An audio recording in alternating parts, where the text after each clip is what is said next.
Welcome.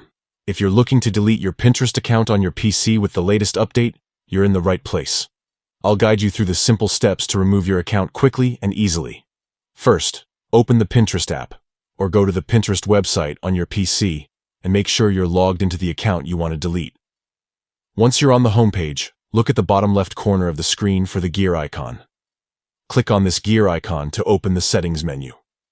In Settings, find and click on the option labeled Account Management. This section lets you manage all your account details and preferences.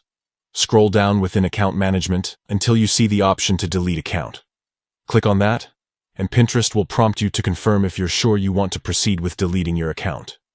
It will also explain what happens when you delete your account, including losing access to all your boards, pins, and saved data. If you're certain you want to delete the account, click Continue to move on. At this point, Pinterest will ask you to choose the reason you're leaving from a list of options. Select the reason that best fits your situation. Next, Pinterest will send an email to the address associated with your account to verify your choice. Check your email inbox, and if you don't see it, be sure to look in your spam or updates folder. Open the email and follow the instructions to finalize your account deletion. Once confirmed, your Pinterest account will be scheduled for permanent deletion. Keep in mind, this process is irreversible, so make sure you're ready to say goodbye to all your Pinterest content. Thanks for watching.